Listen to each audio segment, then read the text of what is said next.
یہ تیری بات ہم نے غلط ثابت کر دی.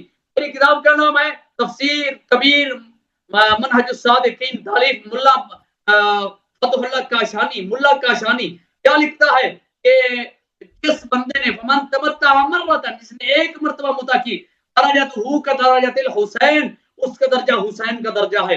من تمتع مرتين، جس نے 2 مرتبہ متع کی، درجت ہو کا درجت الحسن، اس کا درجہ امام حسن کے برابر ہے. ومن تمتع ثلاث، جس نے 3 مرتبہ متع کی، ان کان درجت ہو کا درجت علی ابن ابی طالب، اور جس نے کہتا ہے 1 مرتبہ زنا کیا وہ حسین کے برابر، کہتا ہے جس نے 2 مرتبہ زنا کیا وہ حسن کے برابر، جس نے کہتا ہے 3 مرتبہ زنا کیا وہ تیرا کاشانی لکھتا ہے وہ مولا علی کے برابر.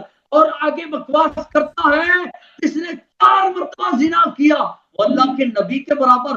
یہ تمہارا گندا مذہب، پلید مذہب ہے، اتنا گندا ذلیل رذیل لعین مردود مذہب.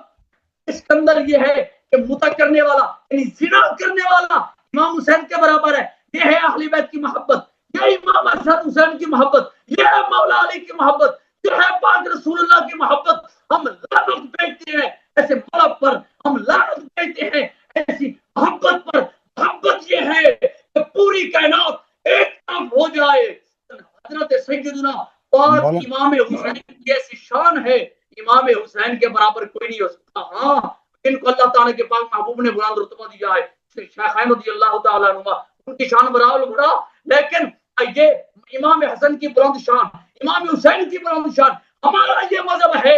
نبی کریم علیہ السلام نے فرمایا الحسن والحسین سیدا شباب اہل الجنہ، حسن اور حسین جنتی جوانوں کے سردار ہیں. اور یہ تمہارا مذہب ہے.